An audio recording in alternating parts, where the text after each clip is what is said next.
Hello बच्चों। So according to the first year syllabus today we will discuss LED that is light emitting diode. light emitting diode light emitting diode. Before discussing about LED, we must have the knowledge about direct band gap semiconductor and indirect band gap semiconductor. Indirect band gap semiconductor, direct band gap semiconductor and indirect band gap semiconductor. ठीक है, तो direct band gap semiconductors क्या होते हैं? ये वो semiconductor होते हैं जिसका अगर एनर्जी डायग्राम बनाया जाए जो कि होगा momentum P and K is coefficient, because P is equal to H cut K हम लोग लेते हैं ना, तो या तो P और K के बीच along X axis either P और K we can draw and along Y axis we will draw energy. तो यहाँ पर अगर कंडक्शन बैंड और वैलेंस बैंड को बनाया जाए तो ये मैं रिप्रेजेंट करूँगी कि ये सिस्टम का है वैलेंस बैंड सेमीकंडक्टर का और ये क्या है कंडक्शन बैंड. तो कंडक्शन बैंड के जब नंबर ऑफ जो इसके अंदर नंबर ऑफ इलेक्ट्रॉन्स हैं वो exactly above the valence band के होल्स के ऊपर होंगे, तो इस तरह के कंडक्टर को सेमीकंडक्टर को क्या कहा जाएगा? Direct band gap semiconductor. ये क्या है? ईजी. ये क्या है? इन दोनों के बीच का बैंड. कि यहाँ से जब भी इलेक्ट्रॉन फॉल अप करेगा, मतलब कि देखो यहाँ पर क्या मेन बात है कि जो मिनिमा है कंडक्शन बैंड का, जो मिनिमा है वो जस्ट अबोव है वैलेंस बैंड के मैक्सिमा के. तो जब भी एक इलेक्ट्रॉन गिरेगा कंडक्शन बैंड से वैलेंस बैंड में, वो डायरेक्टली मर्ज करेगा कंडक्शन बैंड से और वैलेंस बैंड के अंदर डायरेक्टली चला जाएगा और रिकॉम्बिनेशन प्रोसेस अक्कर कर जाएगा. तो ये किसके अंदर है? डायरेक्ट बैंड गैप सेमीकंडक्टर में. तो यहाँ पर जब भी एक इलेक्ट्रॉन डायरेक्ट कंडक्शन बैंड से वैलेंस बैंड में जाता है तो एनर्जी जो रिलीज होगी वो एनर्जी रिलीज होगी लाइट की फॉर्म में. किसकी फॉर्म में रिलीज होगी? लाइट की फॉर्म में. और यहाँ से कंडक्शन बैंड से क्योंकि इलेक्ट्रॉन डायरेक्ट वैलेंस बैंड में जाता है तो इसके लिए जो सेमीकंडक्टर यूज़ किया जाता है वो होता है गैलीलियम आर्सेनाइड सेमीकंडक्टर का हम लोग यूज़ करते हैं. क्या होता है? डायरेक्ट बैंड गैप सेमीकंडक्टर कौन सा सेमीकंडक्टर शो करता है? गैलीलियम आर्सेनाइड शो करता है.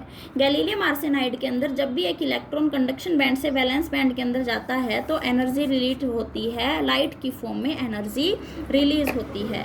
और क्योंकि एलईडी लाइट एमिटिंग डायोड है तो ऑब्वियसली हमें लाइट ही चाहिए होगी. अब आगे जाने से पहले हमें पता होना चाहिए कि इनडायरेक्ट बैंड गैप सेमीकंडक्टर क्या होता है.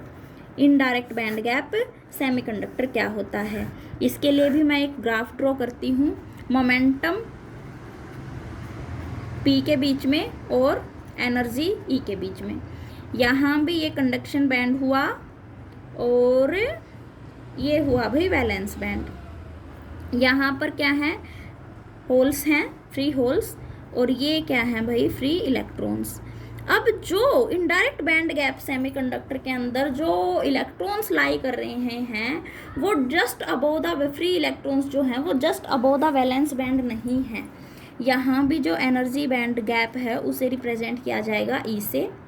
ठीक है, इसके अंदर मोमेंटम कंजर्वेशन नहीं होती और ना ही एनर्जी कंजर्वेशन होती है. इसको बाद में डिस्कस करेंगे इन सब चीज़ों को. तो मेन थिंग क्या थी कि इनडायरेक्ट बैंड गैप सेमीकंडक्टर के अंदर जो कंडक्शन बैंड का मिनिमा है, ये कंडक्शन बैंड है और ये क्या है? Valence band. तो जो कंडक्शन बैंड का मिनिमा है वो just above the valence band के मैक्सिमा के ऊपर लाई नहीं करता. तो जब भी एक इलेक्ट्रॉन कंडक्शन बैंड से फ्री होकर वैलेंस बैंड के अंदर जंप करेगा तो पहले एक पर्टिकुलर स्टेबल स्टेट पे जाएगा और उस स्टेट पे जाने के बाद ही वो वैलेंस बैंड के अंदर जंप करेगा. तो उसे यहाँ जाने से पहले किसी एक पर्टिकुलर स्टेट में जाना पड़ेगा और फिर वो यहाँ जाएगा और फिर रिकॉम्बिनेशन प्रोसेस अक्कर होगा. तो जब भी इनडायरेक्ट बैंड गैप सेमीकंडक्टर के अंदर एक इलेक्ट्रॉन कंडक्शन बैंड से रिलीज होकर वैलेंस बैंड के अंदर जाता है और रिकॉम्बिनेशन प्रोसेस अक्कर करता है, तो इस टाइम पे जो एनर्जी रिलीज होती है वो लाइट की फॉर्म में ना रिलीज होके हीट की फॉर्म में एनर्जी रिलीज होती है। क्या कहा मैंने? Energy released in the form of heat, energy heat की फॉर्म में रिलीज होती है। तो ये था बेटा इनडायरेक्ट बैंड गैप और डायरेक्ट बैंड गैप सेमीकंडक्टर के बीच में डिफरेंस। ठीक है, अब हम जब भी एक लाइट एमिटिंग डायोड बनाते हैं तो उसके लिए हमेशा डायरेक्ट बैंड गैप सेमीकंडक्टर का ही यूज़ किया जाता है, इनडायरेक्ट बैंड गैप सेमीकंडक्टर का यूज़ नहीं किया जाता।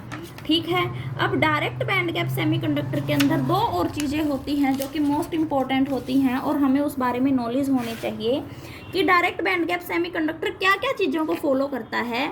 ये फॉलो करता है बेटा कंजर्वेशन ऑफ एनर्जी को, कंजर्वेशन ऑफ एनर्जी को। कंजर्वेशन ऑफ एनर्जी से मेरा मतलब है कि E1 minus E2 is equal to H nu. E1 क्या है? E1 है energy of electron in the valence band, मतलब कि जो कंडक्शन बैंड के जो इलेक्ट्रॉन्स हैं जो मिनिमा पे लाई कर रहे हैं उनकी एनर्जी है E1, और E2 है एनर्जी जो होल्स हैं जो वैलेंस बैंड के मैक्सिमा पे लाई कर रहे हैं, E2 क्या है? उनकी एनर्जी है। तो जो इनकी एनर्जी का डिफरेंस है ये equal to the energy amount H nu के इक्वल होता है। तो ये क्यों पॉसिबल होता है? ये डिफरेंस एच न्यू के इक्वल कैसे पॉसिबल होता है? जब कंडक्शन बैंड का minima just above the valence band के मैक्सिमा के ऊपर लाई करता है। अगर ये just above the maxima minima lie ना करे तो E1 minus E2 H nu के इक्वल नहीं होगा और एनर्जी कंजर्व नहीं होगी। एच न्यू क्या होती है? Energy released for a photon, है ना। फोटोन की एनर्जी को एच न्यू से रिप्रेजेंट किया जाता है। अब उसके बाद conservation of momentum, direct band gap semiconductor किसको फॉलो करता है? कंजर्वेशन ऑफ मोमेंटम को। तो कंजर्वेशन ऑफ मोमेंटम जब फॉलो होगा तो मोमेंटम, इलेक्ट्रॉन की मोमेंटम कंडक्शन बैंड के इक्वल अंदर जो है वो होगी इलेक्ट्रॉन की मोमेंटम वैलेंस बैंड के इक्वल प्लस मोमेंटम फोटोन के इक्वल। फोटोन भी तो रिलीज होगा ना, तो फोटोन की जो मोमेंटम होगी इलेक्ट्रॉन जो कंडक्शन बैंड के अंदर जो होगा इसकी जो मोमेंटम होगी एच कट के वो इक्वल होगी momentum of electron in valence band plus momentum of photon H cut के।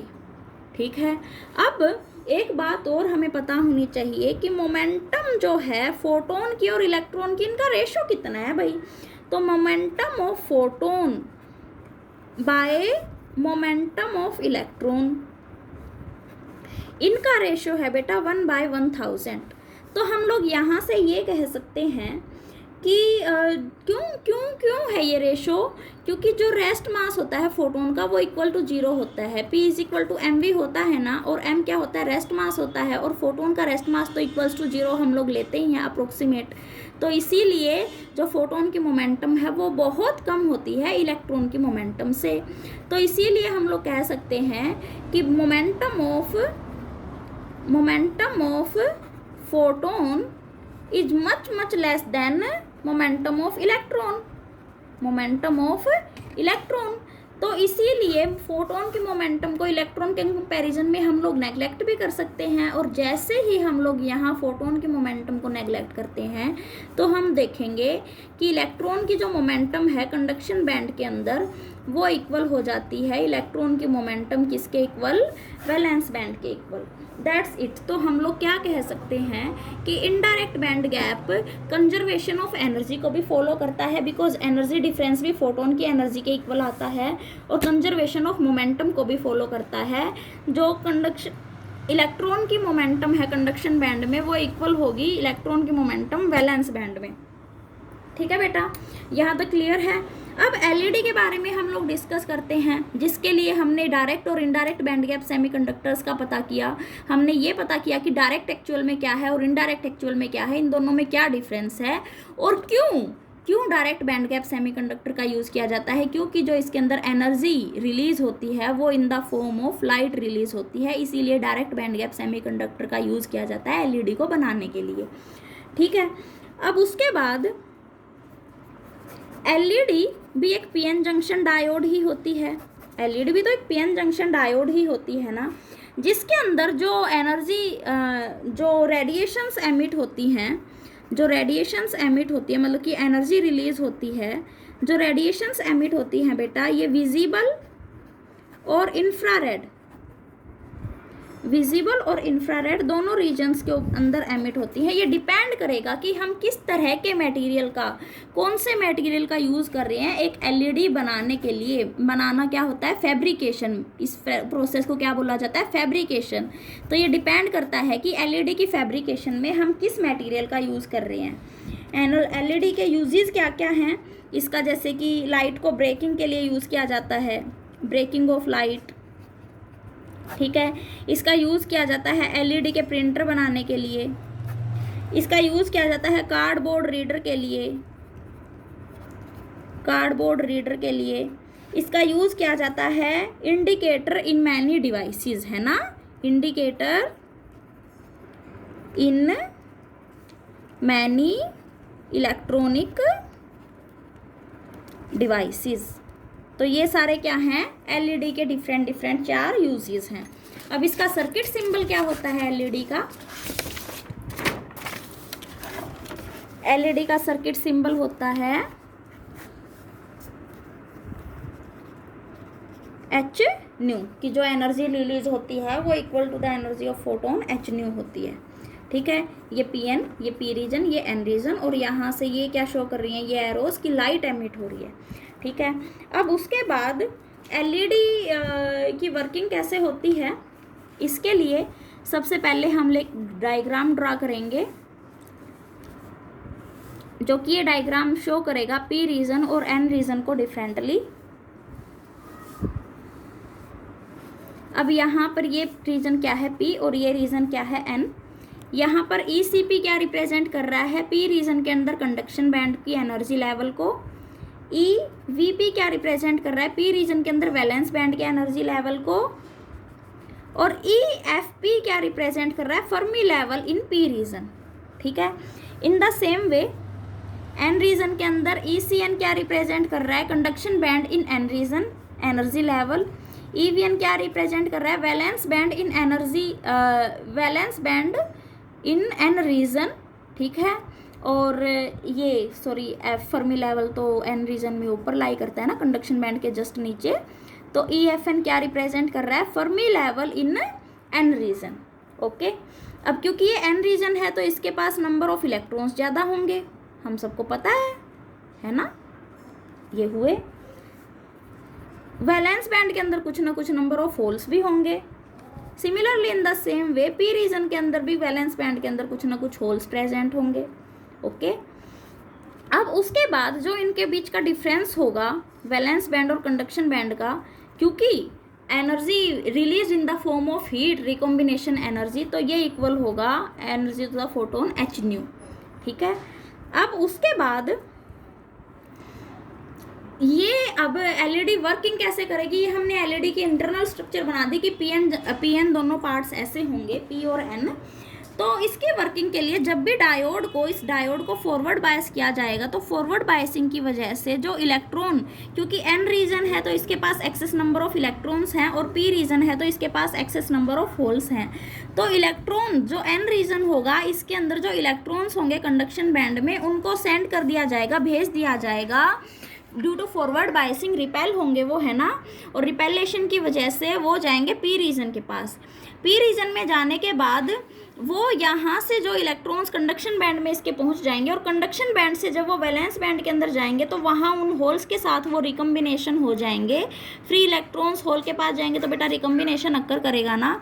तो जैसे ही ये इलेक्ट्रॉन्स इन होल्स के पास जाते हैं तो रिकम्बिनेशन प्रोसेस होगा और एनर्जी रिलीज होगी इन the form of H nu, ठीक है। एनर्जीज रिलीज्ड जो कि हमें चाहिए थी वही।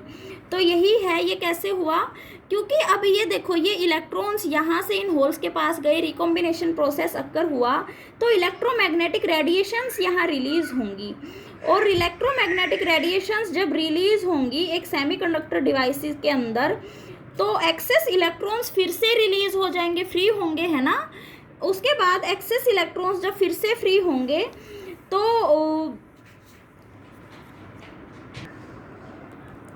तो जब इलेक्ट्रोमैग्नेटिक रेडिएशंस रिलीज होंगी तो फर्दर मोर इलेक्ट्रॉन्स फ्री होंगे और वो फिर से electrons conduction band of N level से फिर से पी रीजन के पास भेज दिए जाएंगे। पी रीजन से वो इलेक्ट्रॉन्स रिकॉम्बिनेशन होंगे होल्स के साथ और जो एनर्जी रिलीज होगी वो एनर्जी रिलीज होगी एच न्यू की फॉर्म में। That is E G is equal to मतलब एनर्जी डिफरेंस कंडक्शन बैंड और वैलेंस बैंड के बीच में ये इक्वल है एच न्यू के, जो कि होगी एनर्जी ऑफ द फोटोन। तो बेटा ये थी आपकी एलईडी की वर्किंग। अब पीएन जंक्शन डायोड जब भी फॉरवर्ड बायस होगी तभी जब ये फॉरवर्ड बायसिंग होगी तभी इंजेक्शन ऑफ इलेक्ट्रॉन्स प्लेस करेगा from N side to P side. मतलब इंजेक्शन ऑफ इलेक्ट्रॉन्स कब होगा, मतलब एन साइड से इलेक्ट्रॉन्स पी साइड कब जाएंगे, जब एलईडी फॉरवर्ड बायसिंग होगी।